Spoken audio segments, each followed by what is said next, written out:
Transmissions jammed. Proximity coverage only. Hey guys, Jacob here. As you know, it is the 21st of September 2020, and tomorrow we're getting the official release of TU11, which is going to be the new update, which includes the brand new gear sets, the new brand sets, the new weapons, and the new game mode, which is Summit. Now, I'm going to get right into the patch notes with you guys and show you exactly what's being changed and talk about some of the other items as well that they're going to be including. Now, TU11 is the new season Concealed Agenda, which has Bart and Schaefer. A new season almost upon us, starting on September 2nd. Concealed Agenda offers 12 weeks of in-game activities and unique rewards. Season 3 brings a new seasonal manhunt, new leagues, a new global event, and unique rewards, as well as an apparel event.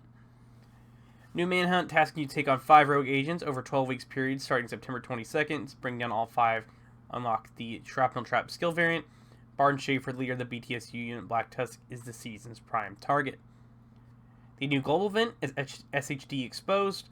The new apparel event is Last Resort. We have some new leagues, which is Shade, Wrath, Dusk, and Belfry.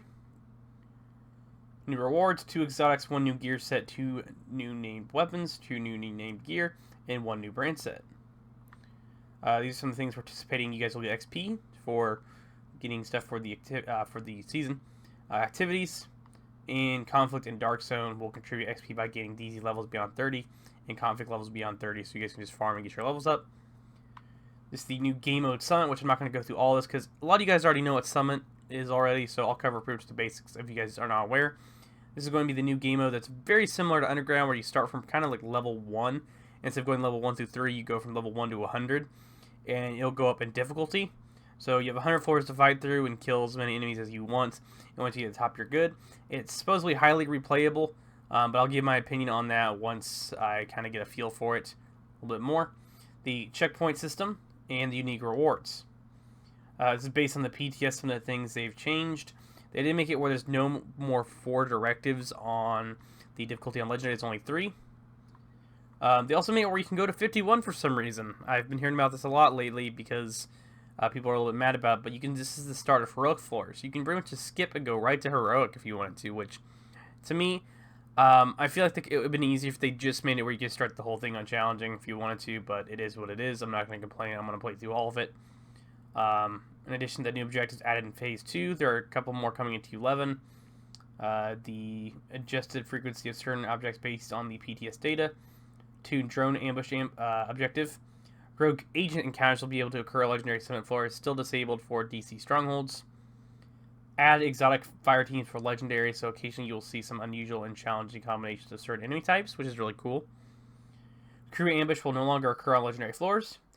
This is the new appearance mod, which I know a lot of people were actually upset about this because they said it was something they didn't want, which I didn't really care for it, to be honest.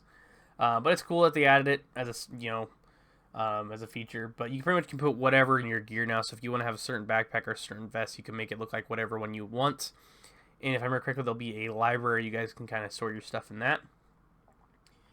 There's the Discovery mode for Operation Iron Horse, which will be available in TU. Now the exotics. This is the new exotic Backfire MPX, which you guys will see right here. Dealing damage to enemies adds a 10% critical hit damage up to 200 stacks, lasting 10 seconds. On reload, applies a 10-second bleed to yourself, which deals 0.5% armor damage per stack. And that's the SMG MPX. And the Backpack Memento. Enemies you kill, collecting trophies provide both a short and long-term buff, the first which scales with the number of core attributes equipped in the last 10 seconds. So this is based on weapon damage, 10% bonus armor, and 5% skill efficiency, so it's weapon, bonus armor, and skill efficiency. Then you have, for every trophy collected, gain additional 1% weapon damage, 1 efficiency, and 0.1% armor regeneration for 300 seconds. Max attack is 30. Next is going to be the Ridgeway's Pride chest piece. This is going to be the exclusive that's locked behind Summit. Last time I checked, unless they changed it. Shooting enemies within 10 meters applies a bleed to the target. Repairs 1 to 25% of your armor per second for every enemy that is bleed within 10 meters. 1%, 4%, 9%, 16, and 25. And I can see a lot of people using this. Now we have the new gear set, which is Hunter's Fury, an offensive gear set specialized in aggressive close quarter combat. Core attribute is weapon damage in red. Set bonus is a 2-piece, 3-piece, 4 chest and backpack. For the 2-piece, it's 15% SMG shotgun. For the 3-piece, it's 20% armor on kill and 100% health on kill. Then you have Apex Predator. Enemies in 15 meters receive a debuff, increasing your weapon damage against them by 20. Killing a debuffed enemy with your weapon disorients other enemies within 5 meters and amplifies weapon damage by 5% for 10 seconds, stacking up to 5 times. The chest's Endless Hunger increases the duration of Apex Predator stacks from 10 seconds to 30. And the backpack is Overwhelming Force increases radius of Apex Predator kills from 5 meters to 10 meters. Now, the Shrapnel Trap. We've known about this for quite some time now because it was leaked ages ago, if you guys remember. But this is the new trap we're going to get. As you guys know, the Repair Trap was pretty bad, and I don't have a good feeling about this one either. I mean, so far what I've seen, it's really good if you guys are using it for defense. So if you're running through like a building in the DZ and there's players chasing, you could throw this behind you and have them run through it, or have NPCs run through it. I'll just have to test it out and see how good it actually is. The new named items, 612 Shotgun, the Mop, 10% armor on kill, which is unique. We don't have any other weapons like that. And same goes for the Card 45 TDI Card Custom, which you get 1 skill tier when used. The Bellstone Armory Chest Piece Everyday Carry, which is perfect efficient. Using an armor kit, it has a 75% chance not to consume the armor kit. Specialization bonuses are increased by 100%. Bellstone Armory Backpack, which is Liquid Engineer. Perfect Bloodsucker, killing it adds and refreshes a stack of 12% bonus armor for 10 seconds. Max stack is 10. Then we have the Bellstone Armory Brain Set, which is the new brain set, which I know a lot of you guys are going to be using just from alone. The one piece gives you 1% armor regen and 10% armor on kill. So just alone, I can see people replacing Gila with this because A, it's 1% armor regen, and you don't have to use all 3 pieces of Gila. And you can just get armor on kill when you're killing stuff and use a shotgun and get even more armor on kill. The 612 in the card normal versions. This is a 6-round cylinder-fed shotgun for close quarters urban combat, and the semi-automatic pistol chambered in 45 ACP, utilizing the same technology as a Vector but a much smaller package. And this is what it looks like. New attribute Skill Efficiency. Skill Efficiency is a new attribute that modifies skill-focused attributes bonus at the same time. So 1% skill efficiency is equal to skill damage, skill haste, skill duration, skill health, repair skill, and side effects. So that's really cool. New directives, which is fragile armor, replaces hard to earn. Armor breaks apply a stack of broken to the agent up to a maximum of 4. Each stack of broken reduces an agent's maximum armor by 20%. Using an armor kit removes 1 stack of broken. Scavenging skills replaces cool skills. Skill cooldown do not progress at their own. Agents must collect skill parts as drops from enemies and broken weak points to reduce cooldowns. Now some of the global events, if you guys really care about those, you're going to read through that. The mods, this is pretty much what a lot of people are really wanting. This is the main thing I was excited about. You can now put mods wherever you want on your backpack, chest, and mask. So you have a mask that has a blue on. You're like, oh man, I really want to use a red. You can just throw on whatever you want now. So you can have a red, blue, or yellow.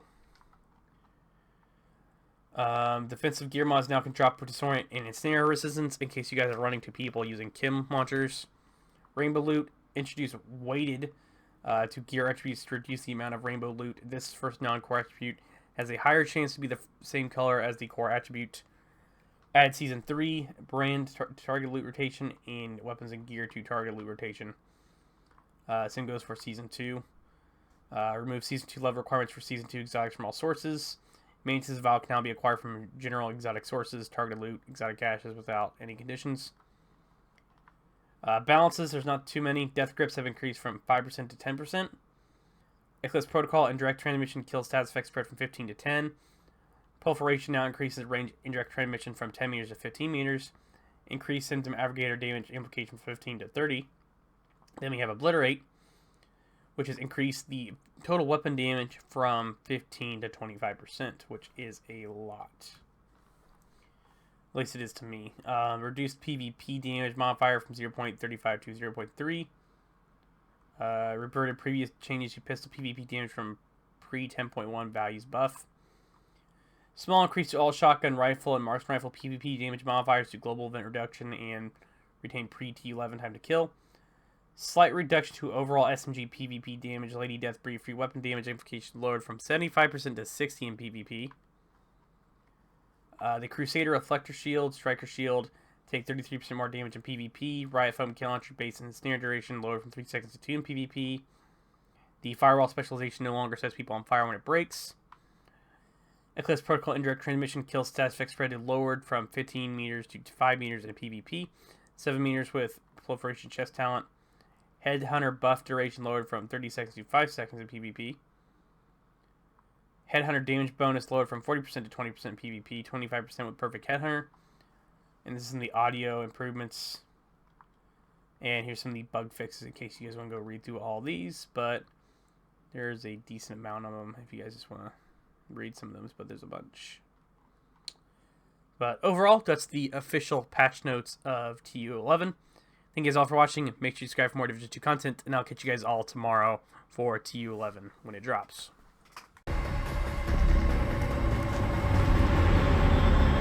So you're gonna have to ask yourself, is this a fight you think you can win?